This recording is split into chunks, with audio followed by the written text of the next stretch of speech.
নমস্কার বন্ধুরা, নতুন একটি ব্লগে সবাইকে স্বাগত। আশা করি সবাই খুব ভালো আছো।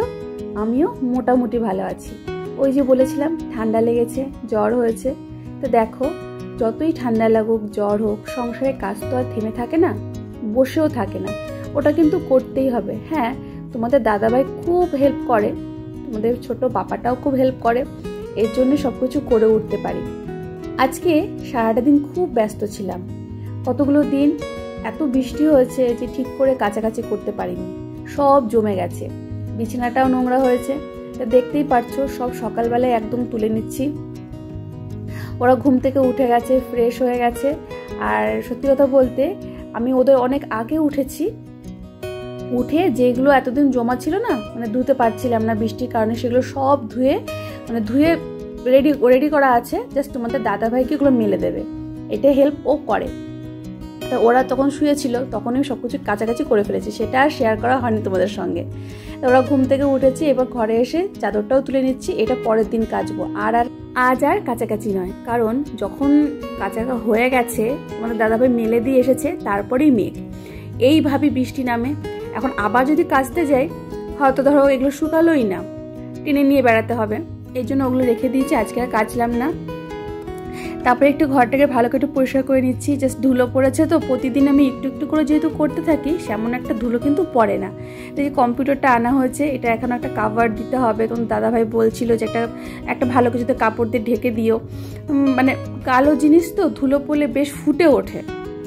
ওদিকে টিভিটাও সে একই অবস্থা, টিভিটা এখন হাতেই পাচ্ছি না, দেখতেই পারছো উঁচু হয়ে হয়ে টিভিটা মুছতে হচ্ছে। তাই ভালো করে চারদিকটা একটু মুছে নিচ্ছি। আজকে মানে এতগুলো দিন একটু শরীরটা খারাপ ছিল, আজকেও শরীরটা খারাপ, তা সত্ত্বেও একটু যখন চাদরটা পাল্টাচ্ছি তো ঘরটা একটু মুছে নিই। আমি এরকমই করি, যেদিনকে চাদর পাল্টাই ঘরটাকে একটু ভালো করে পরিষ্কার করে মুছে নিই। মানে খাটের তলাটা বলো, চারিদিকটা, জানলাগুলো সব একটু ভালো করে পরিষ্কার করে নিই।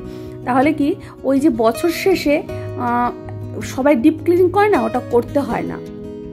মাসে যদি তুমি এরকম 2 থেকে 3 বার করো, তাহলে আর করার প্রয়োজন পড়ে না। তো ঘরটার সব পরিষ্কার করা হয়ে গেছে, চলে এসেছি রান্নাঘরে। সকালবেলা জামাকাপড় কাচ থেকে পুরো ভিজে একদম কাক হয়ে গেছিলাম, সেগুলো চেঞ্জ করে আবার ফ্রেশ হয়ে চলে এসেছি রান্নাঘরে। রান্নাঘরে কিন্তু রাত্রেবেলা এরকম কাপড় দিয়ে আমি ঢেকেই রাখি। ওভেন যতই ঢেকে রাখো, তবু আর একবার না পরিষ্কার করলে হয়? আর সকালে রান্না করতে আসলে শুধু কি বলবো, রান্না থাকে, অনেক কাজ থাকে না? রান্নাঘর গুছিয়ে তোলা, বাসনগুলো গুছিয়ে রাখা, রান্নাঘরটা ঝাড় দেওয়া, মোছা, এই সব করতে করতে না এত টাইম হয়ে যায়, রান্না বান্না করতে তো দেরি হয়ে যায়। এগুলো না করে তো উঠতে পারি না। তা দেখো, সব কিছু গুছিয়ে নিয়েছি। এবার সকালে কি হচ্ছে, আজকে সকালে কোনো রান্না হয়নি। তোমাদের দাদাভাই আর আমি বলতে পারো না খেয়েছিলাম, বেলা হয়ে গেছে। এবার ছেলেকে তো না খেয়ে রাখা যায় না, ওর জন্য একটু করে নিলাম ম্যাগি আর ডিমের পোচ। এটাইও ভালো খাবে আর ওর পেটটাও ভরা থাকবে। আমরা ভেবেছি একবারে তাড়াতাড়ি করে স্নান সেরে, বাদবাকি কাজগুলো করে স্নান সেরে তারপরে খেতে বসে পড়বো। যেমন ভাবা তেমনি কাজ। ওকে দেখো ম্যাগি করে দিচ্ছি, আর এদিকে একটা ডিমের পোচ করে দিয়েছি, এতেও সন্তুষ্ট। বেশ ভালোই খায়, ডিম সেদ্ধ খেতে চায় না, ডিম ভাজা খেতে চায় না, বাট ডিমের পোচটা ভালোই খায়। এ দেখো রেডি হয়ে গেছে, এবার ওকে দিয়ে দেবো। ওদিকে তো ও সকালে ঘুম থেকে উঠে দুষ্টুমির তো শেষ নেই, একটা না একটা করতেই থাকে, শুধু পড়াশোনাটা বাদে। ওকে খেতে দিয়ে চলে যাব বাদবাকি কাজে। একবারে ভাবছি স্নান সেরে তবে রান্নার কাজে হাত দেব, তার আগে যে কাজগুলো থাকে সেগুলো করে ফেলা। ঘর তো আগেই দেখলে ভালো করে ঝাড় দিয়ে দিয়েছি, রইল বাকি ঘরটা মোছা। বেশ ভালোভাবে চারিদিকটা বেশ কোনায় কোনায় ঢুকে চারিদিকটা মুছে চলে যাব স্নানে। এই মফটা তো তোমরা দেখেছো, নতুন নিয়েছি। সত্যি কাজটা করতে অনেকটাই সুবিধা হয়, শুধু মাঝে মধ্যে হাত থেকে স্লিপ কাটে। যাই হোক, এর আগেও আমি মপ দিয়েই মুছতাম, বাট এরকম তো ছিল না, সেগুলো একটু সুবিধা হয় বা অসুবিধা হয়, অ্যাডজাস্ট করে নেব। ঘর মোছা হয়ে গেছে, স্নানে যাব। তার আগে তোমাদের কিছু জিনিস দেখাই। তোমাদের দাদাভাই গেছিলো একটু বাজারে, বলেছিলাম কিছু জিনিস আনতে, সেগুলো এনেছে। ওই দেখো, একটা চানাচুর ভাজা না নিমকি ভাজা, একটা উজালা বিস্কিট, চকোস, এই টুকিটাকি এগুলো এনেছে। তা আপাতত এখন আমার এই ব্রাশটার হারপিকটাই লাগবে। মানে আজকে একদম ভালোভাবে স্নান সেরে একদম বাথরুম পরিষ্কার করে তারপরেই আসবো। সেই জন্য এতটা লেট হচ্ছিল বন্ধুরা। তাই সব কিছুই থাকলো, আমি দুটো নিয়ে চললাম। স্নান সেরে বাথরুম পরিষ্কার করে চলে এসেছি ঘরে। ঘরে কি একটা চাদর না পাতলে হচ্ছে না, ছেলেটা না অনেকক্ষণ ধরে ঘুরঘুর করছে। আর সত্যি কথা বলতে চাদর তোলার পরে আমি তোষকে শুতে বা বসতে বারণ করি, কারণ এখানেই তোষকে শুলে বা বসলে গাটা চুলকায়।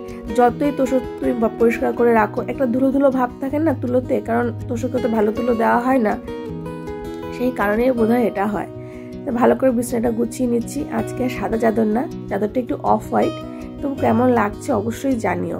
তাই দেখো আমি কাজ করছি, আমার পেছন ঘুরঘুর করছে। কেন বলো তো? ওই যে পড়তে বসতে বলেছি, কি পড়বো মা, কি পড়বো, কি করব, ওকে সব কিছু বলে দিতে হবে। কখনো নিজের থেকে কিচ্ছু করবে না, পারে কিন্তু সবই। ঘর গোছানো কমপ্লিট আমার, ব্যাস চলে এলাম রান্নাঘরে। ওদিকে ওকে বই নিয়ে বসিয়ে দিয়ে বলেছি যে এটা করো ওটা করো, ও যতটুকু বলে ততটুকুই করবে, তার বাইরে একটুও বেশি করবে না। রান্নাঘরে এসেই প্রথমে বসিয়ে দিলাম ভাত, এক বেলার জন্য ভাত, এই জন্য ছোট্ট হাঁড়ি। আর এদিকে দেখো তোমাদের দাদাভাই আগেই বেগুনগুলো কেটে রেখেছিল, আর আমি মাছ বার করে নিয়েছি। এই দেখো ইলিশ মাছ। তাহলে আজ দুপুরে মেনু কি? বেগুন ভাজা, মাছ ভাজা, আর মাছের তেল রয়েছে সে তেল ভাজা। এইটুকুই আজকে মেনু, কারণ সকাল থেকে অনেক কাজ করে ফেলেছি, তার মধ্যে শরীরটা ভালোও না, জ্বর আছে, তা সত্ত্বেও করতে হয়েছে। কারণ জামা কাপড়গুলো কতদিন রাখবো বলো? যতই রাখি ততই বেড়ে যাচ্ছে, একসঙ্গে ধুতে গিয়ে অনেক সমস্যা হয়। এই জন্য আজকে আর রাখিনি, সব ধুয়েই ফেলেছি। আর রোদ যখন আছে ঠিক শুকিয়ে যাবে, এই জন্য যে মেনুটাও ঠিক এইরকম। আজকে আর কোনো তরকারির মধ্যে যায়নি, সিম্পল মেনু। ওদিকে ভাত আমার হয়ে গেছে, মাছ ভাজা বেগুন ভাজাও কমপ্লিট। আর তেলটা ভাজার সময় দুটো লঙ্কা চিড়ে দিচ্ছি, ব্যাস। ইলিশ মাছের তেল আর ইলিশ মাছ ভাজা আর সঙ্গে বেগুন ভাজা, আশা করি আর কিছু লাগবে না। তোমরা কে কে ভালো খাও অবশ্যই জানিও। রান্নাবান্না কমপ্লিট হয়ে গেছে, রান্নাঘর বেশি নোংরা হয়নি, হালকা করে একটু উপর দিয়ে মুছে নিয়েছি, ব্যাস হয়ে গেল। আর এদিকে দেখো জল ভরছি, কারণ আমি ওই না কিনা জল খেতে পারি না বন্ধুরা। আমি কেন, আমাদের বাড়ির কেউই খেতে পারে না। তো যখন ট্যাঙ্কিতে জল ভরি তখন ডাইরেক্ট জলটা ওঠে, সেই ডাইরেক্ট জলটা ধরে রাখি, সেই জলটাই খাই, আমাদের কোনো সমস্যা হয় না। মোটামুটি সব কাজই কমপ্লিট, ঘরে চলে এসেছি, একটু নিজে ফ্রেশ হয়ে নিচ্ছি, ব্যাস তারপরে খাওয়া দাওয়া, আবার পরে দেখা হচ্ছে। শুভ সন্ধ্যা বন্ধুরা, সারাদিনের পরে অবশেষে তোমাদের সামনে এসে একটু কথা বলা। শরীরের অবস্থা ভালো না, দেখে হয়তো বুঝতেই পারছো। দুপুরে খাওয়া দাওয়ার পরে আর সেভাবে কিছু করতে পারিনি, বা দেখানো হয় না। দুপুরে খাওয়া দাওয়ার পর তোমাদের দাদাভাই ডিউটি চলে যায়, আর তোমাদের ছোট্ট পাপাকে ঘুম পড়াতে হয়। তারপরে আজকে শরীরটা অসুস্থ থাকার জন্য নিজেও একটু ঘুমিয়ে পড়েছিলাম। ঘুম থেকে উঠে ঘরটা ঝাড় দিয়ে চলে এসেছি। এবার একটা জিনিস দেখো, শুধু সকালে আমি কি করেছি যেটা তোমাদের সঙ্গে শেয়ার করতে পারিনি। এই দেখো দেখেছো, জামা কাপড়ের ঢিবি, এই সব কিছু সকালে কাছাকাছি করেছি। এখন ভাঁজ করতে গেলে না এত খারাপ লাগছে, ভালো লাগছে না ভাঁজ করতে, কিন্তু না করলেও নয়। জামা কাপড় নোংরা হলে ধুতে বেশ ভালোই লাগে, কারণ তাড়াতাড়ি পরিষ্কার করতে হবে। কিন্তু সব কিছু যখন গোছানোর পালা আসে না, বিরক্ত লাগে সত্যি কথা বলতে। কারণ আমি জামা কাপড় গুছাচ্ছি ঠিকই, কিন্তু এগুলো যখন রাখতে যাবো না, কোথায় রাখবো, কিভাবে রাখবো, এই একটা বড় সমস্যা জানো। জামা কাপড়গুলো রাখার আমার খুব সমস্যা। 3 মানুষের জামা কাপড় প্রতিদিনের যে পরার যে পোশাকগুলো, সেগুলো রাখারই জায়গা কম। আলমারি তো পুরো প্যাকটা ভালো জামা কাপড়ে ভরা, আর এই শোকেসটাতেই রাখা হচ্ছে আপাতত, দেখতেই পারছো। একটার ঘাড়ে একটা রাখছি, এর একটা ব্যবস্থা না করলেই নয়। চেষ্টায় আছি, দেখা যাক কতদূর কি করতে পারি। তবে হ্যাঁ, একটা ওয়ার্ড্রপ দেখেছিলাম, সেটা পছন্দ হয়েছিল, দামটাও একটু ভালোই ছিল, এই জন্য আনতে পারিনি সেই মুহূর্তে। যাই হোক, যতক্ষণ না আনতে পারছে ততক্ষণ এটা দিয়ে কাজ চালাই। আর তোমরাও দেখতে থাকো, এভাবেই 3 জনের প্রতিদিনের জামা কাপড় গুছিয়ে রাখি। আর এদিকে একজন দেখো, ওই যে বললাম জন্মদিনে যাবে, সেই জন্য রেডি হচ্ছে।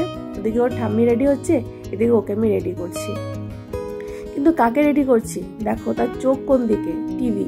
কি যে দেখে টিভিতে কিছুই বুঝি না, বক বক বক বক দেখতেই থাকে। এদিকে গাড়ি, ওদিকে বাইক, কোনো কথা শোনে না। দেখছো ওর মাথাটা চুলটা আমি আঁচড়ে দিচ্ছি, আর ও তাকিয়ে রয়েছে কোন দিকে।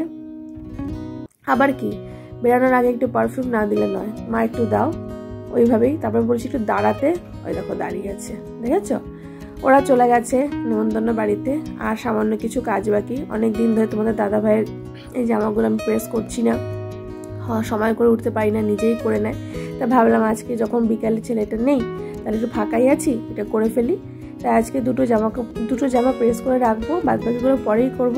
ব্যাস এই পর্যন্ত ভিডিওটা করছি, কেমন লাগলো জানিও। আর সত্যি কথা বলতে ছোট ছোট ভিডিও হচ্ছে, চেষ্টা করছি একটু ভালো করে করার। তোমাদের কেমন লাগছে অবশ্যই জানিও। ভালো লাগলে লাইক, কমেন্ট, শেয়ার এবং সাবস্ক্রাইব করে আমার পাশে থেকো। ঠিক আছে বন্ধুরা, তাহলে আজকে এই পর্যন্ত, বাই।